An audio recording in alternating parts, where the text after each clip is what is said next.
Super nerds on superbikes are back, and this time we're going nerdier than ever before. We are going to show you just how big a difference your tyre and inner tube choice can make to the performance of your bike. Because honestly, this is going to blow you away. Not everyone wants to go faster, but no one wants to make cycling any harder. And considering tyres are the best value upgrade you can make, you need to listen up.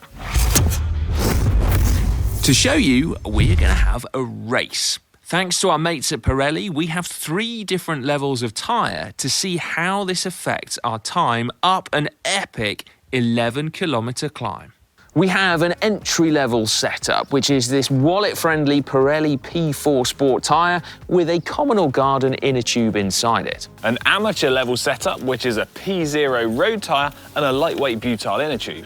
And finally, we have our pro-level setup, which features a top-of-the-line P0 RS race tyre, but this isn't a normal one. This is a new one that's inner tube specific, which means it's actually lighter than the tubeless version. And inside that, we've got a Smart Tube Evo TPU inner tube. It's very light. We'll tell you more about these tyres later on, because first we had to decide who would ride which tyres. That was yesterday's fun. 3, 2, 1. Tyre out. 3, 2, 1. I'm getting this and you get that. You get that one.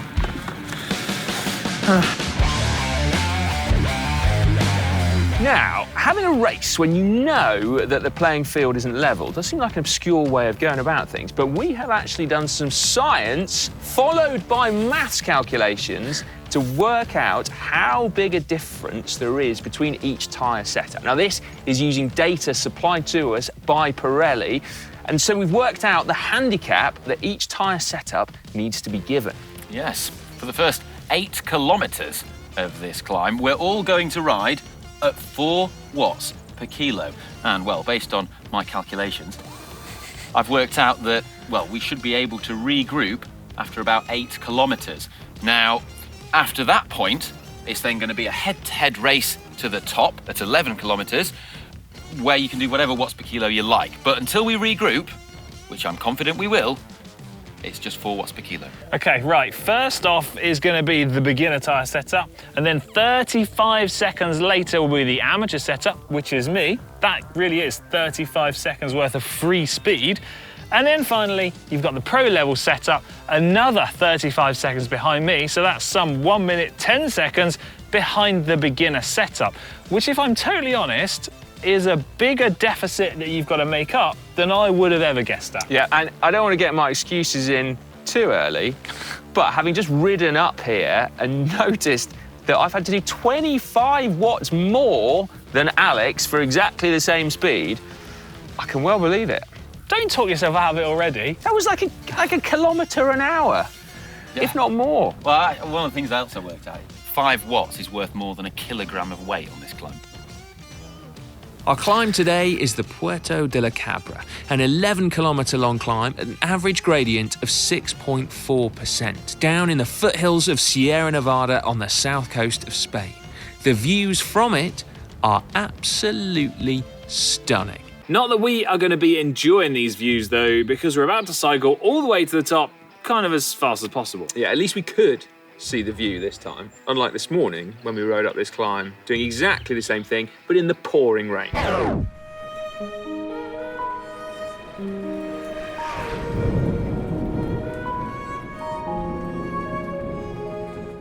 It's horrendous. By the way, the KOM on this climb is about 27.5 minutes, and the QOM is 38 minutes. So, well, I mean, you can predict what times you think we're going to do down in the comments. No cheating, though. No time like the present. Shall we put our money where our mouth is? And as far as I'm aware, Si, you are our beginner for the day. Absolutely. So it's over to you. To the start line. Okay, you're going to enjoy this cultural reference, Si, and approximately 16% of the audience will as well. As Gladiators fan, Simon, you will go on my first whistle. Tell you what, that gives me the goosebumps. Come on. 3, 2, 1.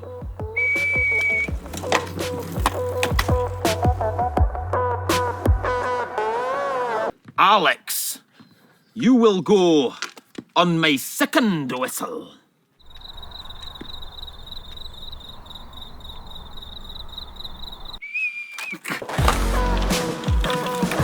Oliver, you will go on my third whistle.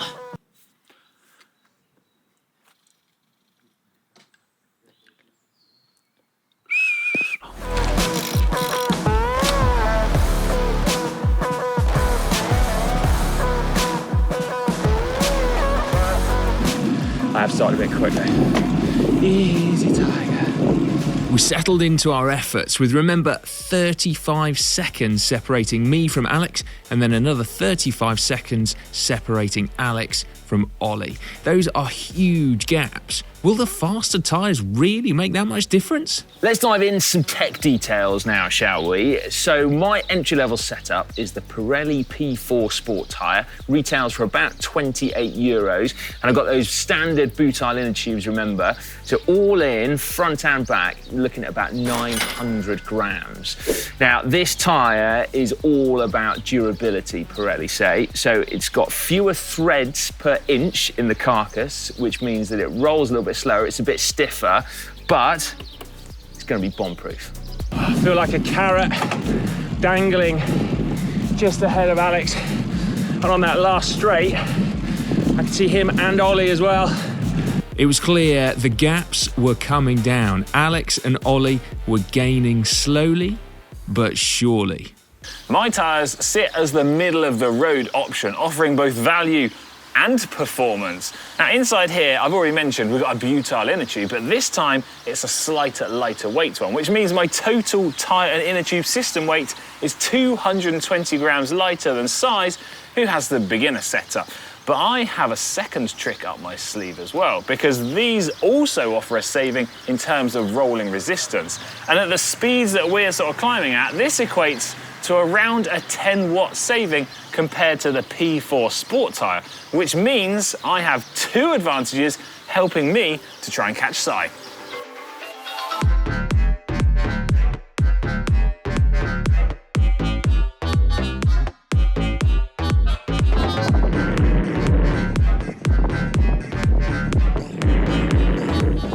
.313. They still call me.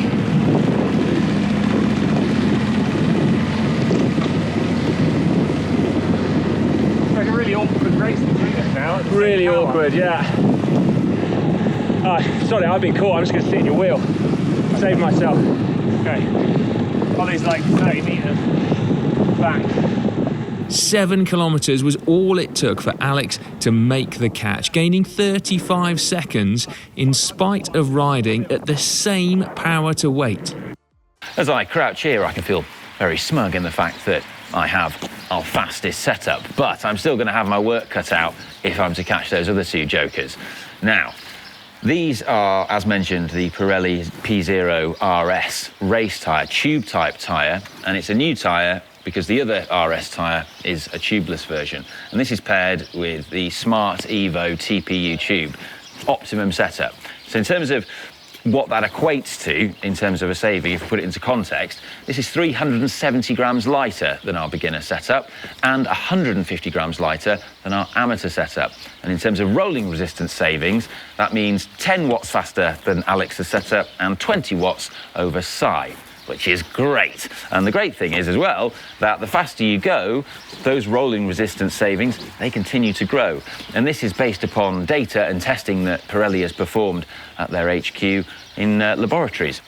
Brilliant. Now what this means is that if we all ride at the same watts per kilo on our climb, then I should be able to start 30 seconds behind Alex and a minute behind Si, and then according to maths, that should be more than enough to catch them both just based on the saving I'm getting from my tyres.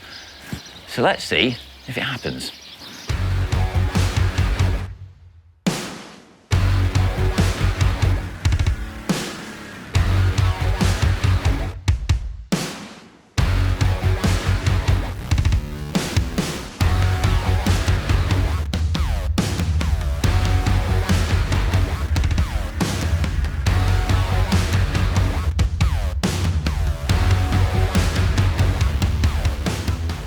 As if on cue, 8 kilometres in, and Dr. Bridgewood has also made the catch. So now the gloves are off. We can ride at whatever power we can then manage for the remaining 3 kilometres. It's racing time.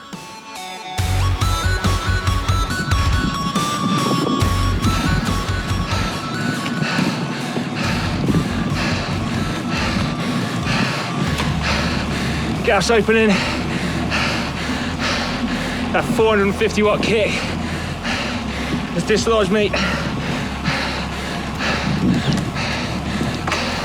Oh, he's fully attacked.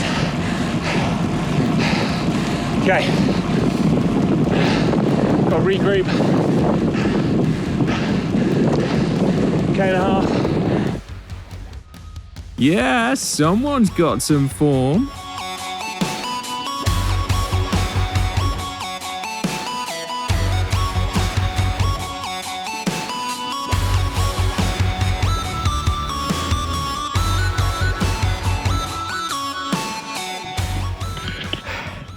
Super Nerds KOM edition. That was the toughest thing I've done for a very long time. And the winner is... That was a little tease. There we go. Alright, well done, mate. Are you training for something at the minute? You're in really good shape. Big dog, well done, mate. Smashed it. Oh, boys. Love it. Oh, I was on my limit. Absolutely nothing. I mean, it was a race. Yeah. Well, I think we've learned 2 things from this, haven't we? Firstly, tyres make a flipping massive difference. Yeah. Like when you see those gaps closing, like that's bonkers. But then also, You two are way stronger than me. well, legs prevail, don't they? Legs At the end of the prevail. day.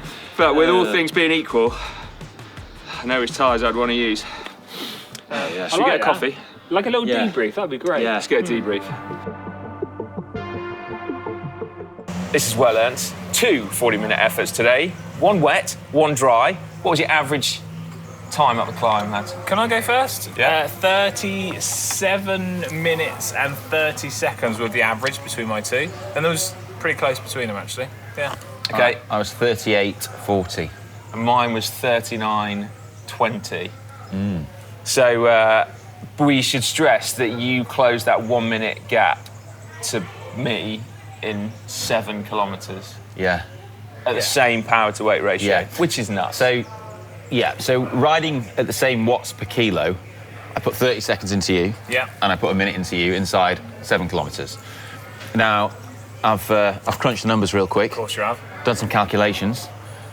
Was this at zone 4 or zone 5? I mean, it was zone maximum for me. But the thing is, right, and this blows my mind, that difference that we experienced there in terms of rolling resistance and sort of watts, it's equivalent to 4 kilograms of weight. So you're telling me I had 4 kilos of ballast on me? Effectively, yeah. Wow. Yeah. So in terms of like, if you'd ridden the same tyres as me and we'd ridden at the same watts per kilo, you effectively had a 4 kilogram handicap. And you'd have then been a minute behind, Ollie. Yeah. The crazy thing about this is if you were to try and save 4 kilos of weight off your system mass or your equipment, you'd struggle to do it. Like you could, and also if you just managed to lighten your bike by 2 kilos, how much is that going to cost? Oh, It's like thousands. And you still wouldn't be able to have pudding for months. Yeah, exactly. One thing I think we do need to clarify, though, is why it is that the pro level tyre is faster than the other tyre options are. Because I think people will be like, it's a tyre, how's it different? So essentially it boils down to a combination of the rubber compound, the casing and the construction of the tyre. Yeah, well, it's a lot lighter and it's designed to minimise hysteresis losses. I feel like that's the point at which we should wrap things up. Yeah. What a nerd. You had to lower the tone, Ollie, right at the end. Does anyone want to try my wheels for the way home? No, although it's just Look, basically, the big take-home message is that we keep saying it. Not everyone seems to get the memo, so we're going to keep saying it. Best value, performance upgrade, tyres. If you're running slow tyres, oh, God. What are you doing? Can we do rock, paper, scissors again? No. I've still not grasped the concept. Thank goodness we're not doing fives. Hit the like button if you've enjoyed this average banter. Average? Below average?